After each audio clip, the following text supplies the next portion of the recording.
As he coughs, he expels the bacilli and lets the bacilli out into the surrounding environment.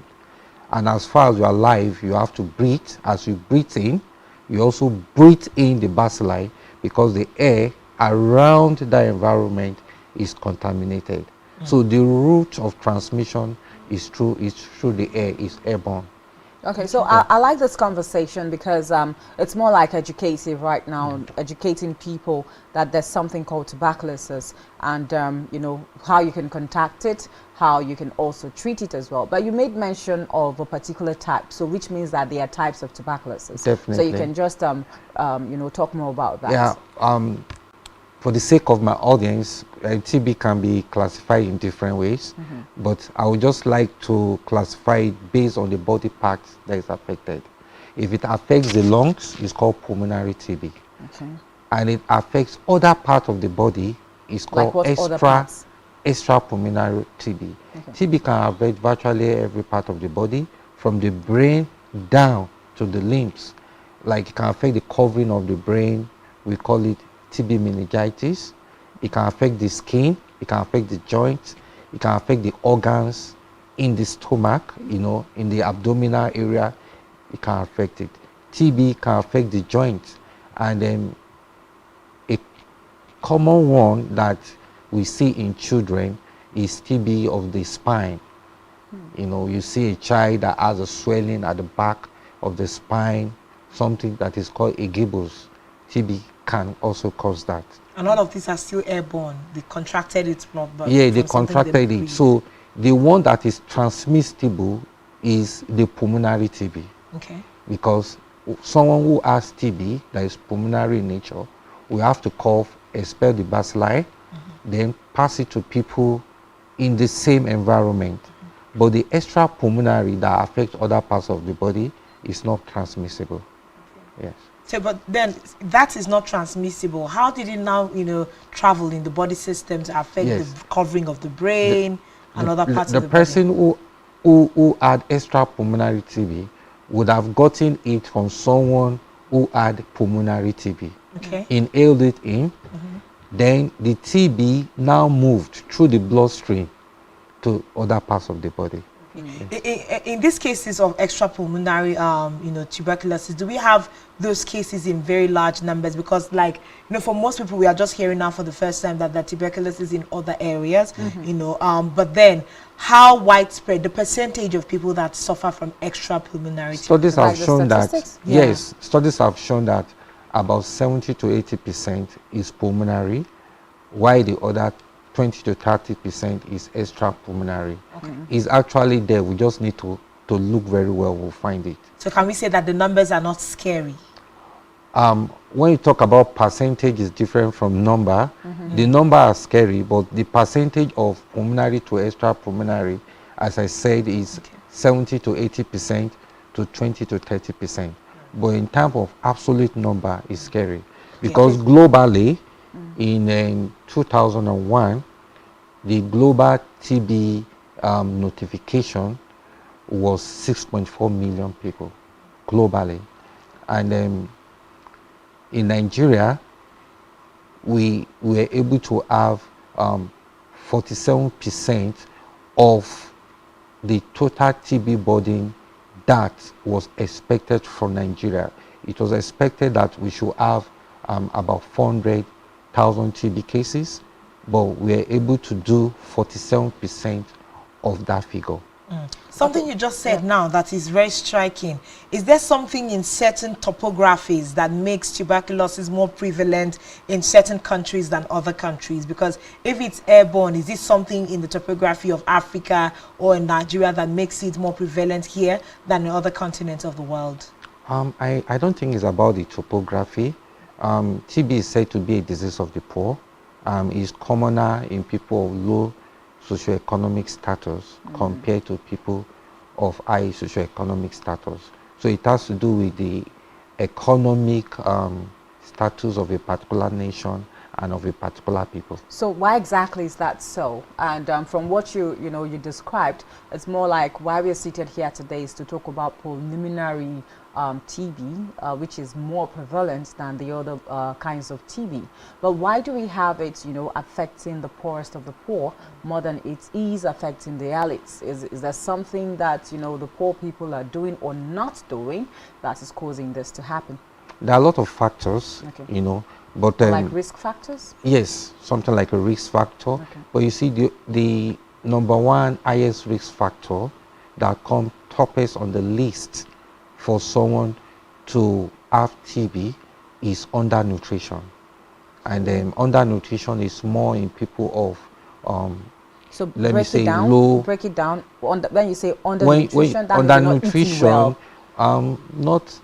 well. not eating balanced diet, not eating, let me say, complete balanced diet, and not eating enough, that could be said to be undernutrition. Yeah, you know that they'll tell you that something like Gary has been saving lives since 1900. Yeah. And we have families that will eat Gary in the morning, afternoon, and evening. So I think that still goes to say that that's a really poor, demographic of people, because people that are not poor will know that you can't eat Gary morning, afternoon, and evening. So yes, of course, that is not balanced diet, because if someone has undernutrition, definitely the immune system of that person will not be strong enough, and we all need a good immune system for us to be able to combat diseases.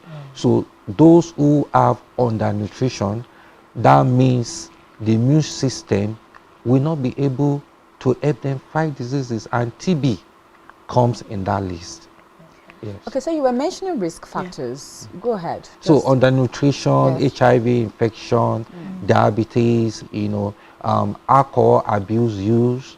Also talk about extremes of age, very young children, most times under 5, and elderly people. Elderly people because their immune system is weak, and under 5 because their immune system is just developing. And those who are on anti-cancer drugs too, because their anti-cancer drug suppresses their immunity. So these are risk factors, though there are other factors that also aid the transmission of the disease. For example, overcrowding, poor ventilation, all these are factors that affect the transmission of TB. So tuberculosis, is it a death sentence? Because it's not a death sentence. It's absolutely curable. If someone has TB, no matter the type of TB, because again, TB can be classified based on the drug that is being used, but any kind of TB, whether it's drug susceptible TB or drug resistant TB, there is cure for it. And the commonest is drug susceptible TB that most people have, and with a 6-month regimen of drugs, that person is cured.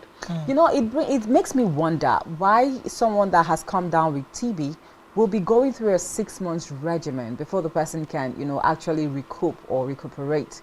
And I know also that something about tuberculosis is that if you break your treatment regimen somewhere in between, you have to start all over again. Yeah. So just, explain that more for us. The TB why bacilli, is it taking 6 months? Yes, the bacteria, for it to be totally killed and eradicated in the body of an individual, the individual will have to take the drug as long as that period.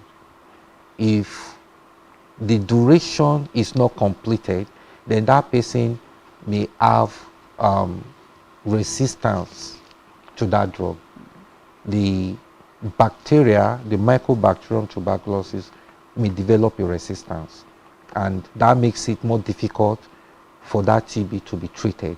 So as much as possible, we want people to stick to their regimen. If it's 6 months, ensure that you take it for 6 months without breaking it, and that is why it's very important. Okay. Under the 6 months, while someone is taking their, medication and following the regimen, is it possible for them to still, transmit or transfer that virus to another person? So, say I live in a house with someone who has TB, and that person is observing a regimen. Is there a possibility of another person contracting it? Well, in medicine, you never say it's not possible, but studies have shown that the moment someone who's diagnosed with TB starts appropriate treatment within 24 to 48 hours, the risk of that person transmitting that infection to another is almost zero. Okay. Yes. Okay, so it I think- reduces the risks. So in the okay. TB program, Yeah. we say that the best prevention is appropriate treatment. So for someone who has TB not to transmit the infection to others, that person needs to be identified and placed on appropriate TB treatment. Okay, now still talking about treatment, and I want to cue from Oyai's line of thought now. Transmissive, okay? It's transmissive, and that's why you have seclusion. So is it always the case that when somebody is identified as a tuberculosis patient, the person should be secluded or quarantined? Yeah, well, I don't really follow that. Because I think that's where the whole stigmatization comes in now. Yes, and that was what I wanted to talk about. You know, TB is a disease of stigma and discrimination, so we have to be careful about that. Okay. Before that person was diagnosed with TB, he was living with the people, right? Okay. Now that he's been found to have TB and is receiving treatment, he's not supposed to be separated. Okay. In fact, the risk of transmitting the infection reduces to almost zero after 24 to 48 hours of commencing the treatment. And taking TB drugs, patients will need a lot of support. They need psychological support, they need social support, they need emotional support, because the moment someone hears that you have TB, you know, it changes a lot of things about that person. And that level of support is needed from the family. Isolating that person, I don't think will help. Okay, so just in a way to wrap up, because we're almost at the end of our time, this tuberculosis treatment, is it free or is it readily available? Because these are some of the questions. Where do we walk into? How do we access it? We know that almost in every part of the world, treatment for HIV/AIDS is free. There are companies, the organizations that make the treatment available. Is it the same thing for tuberculosis? Yeah, you know, there is a common slogan that we say that if you have cough, check camo, as in you go to a health facility, you do a free test, and if that person is found to have tuberculosis, the treatment is free, the test is free, and the treatment is free. Like I said earlier, TB is a disease of the poor. Where would the poor even get the resources to access care? So for now, diagnosis or testing and treatment is free.